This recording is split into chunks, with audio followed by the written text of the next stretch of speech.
Yo, what's good guys? This is Nightwing2303 from WearTesters.com. Today we have the performance review on the BrandBlack J Crossover 3, so with that being said, let's go ahead and get right into it. So these guys use a similar traction pattern to the J Crossover 2, where it's that blade traction and it goes from heel to forefoot. This particular pair is a sample version, and when dust was present on this guy here, the traction was extremely slippery. Now, it was such a huge complaint of mine that they ended up retexturing the entire outsole for the actual retail versions, which is like this here. Hopefully you're going to be able to see it, but it's extremely textured all the way through, and that stuff gripped the floor extremely good. So this is the type of traction that you're going to expect from these guys, not what was on the sample. Now, when dust is present, it will clog a lot of this up, so you are going to have to keep up with your wipes, but it's nothing serious. You're still going to get plenty of great traction, especially if you're on a clean court or a moderately clean court. Now, their cushion is brand new in this model. It's called Black Foam, and what Black Foam is an extremely high rubber content foam midsole. It's really bouncy stuff. The very first edition of the Crossover 3 that I played in, it was so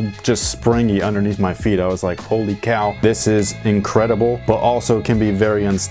Everyone that played in the shoe pretty much agreed, and so what they ended up doing was slapping on a brand new force vector plate, which is this rubber containment here, and it goes on both sides, both the medial and lateral. The only thing to really compare it to is something like the Kobe 10, but this actually has a little bit more flex to it, so you can actually feel the cushion a lot more in this guy here than I was able to in those. If you're looking for impact protection, this stuff kills Jetlon. Like, Jetlon was really comfortable, but this stuff is just twice as good as that. So impact protection, if that's like a #1 thing for you, cushion is just what you actually need. Try these guys out. I guarantee you won't be disappointed. If you like a little bit more low profile kind of court feel, this might be a little bit too much cushion for you. Even though they did try to contain a little bit with those plates, it still just might be something that you're like, I think I want to be a little bit closer to the ground. And so their JC2s or their force vector mesh, those will be a better option for you. The materials are really interesting. They went with a full-on woven mesh upper. This is actually Cordura mesh, the same exact stuff that you see on the Air Jordan 11. And this stuff needs 0 breaking time. It's freaking awesome. It moves with your foot, it contains your foot. However, in certain high wear areas, it will stretch a little bit, and that's where these fuse rands come into place. Not only is it there to protect the material underneath it, but it's also there so that when you're making lateral moves and cuts, you're not rolling over the footbed. They also implemented that same exact technique in the heel, along with the TPU heel counter, so you're not shifting over the footbed upon those movements. But because the entire shoe is mesh, they've included this external shroud. It is completely removable, so if you don't want to play with it, you don't have to. I personally didn't, but if you feel like the mesh is just a little bit too flimsy for you, put this guy on here, and this contains the stretch a little bit in that section, so you won't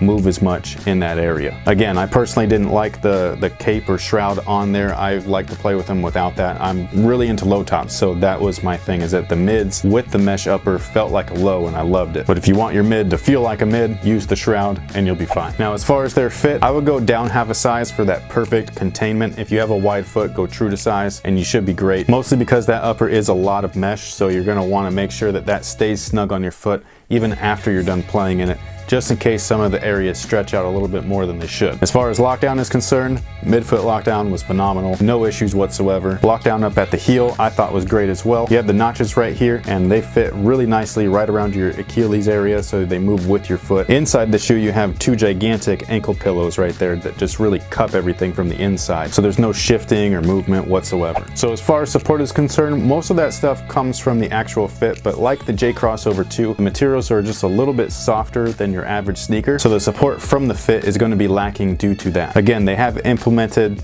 fuse in areas so that they don't stretch in those certain zones, and that definitely helps increase the overall support, but it is still on the minimal side. And then you have the force vector plates on the midsole, and those add additional support as well, so you're getting that awesome cushion and rebound without any instability issues. You have the blue bottom shank, and that'll provide you with plenty of torsional support, and then you do have the outrigger as well to help with lateral movements. So overall, the sneaker's pretty beastly. Traction's one of those things, just make sure it's clean and you'll be good to go. Cushion though, if you're into cushion, try these guys out. Just like I say with Boost models, if you want something that is extremely comfortable, this is one of those shoes that you got to try on. I really like the materials. I like that minimalist feel.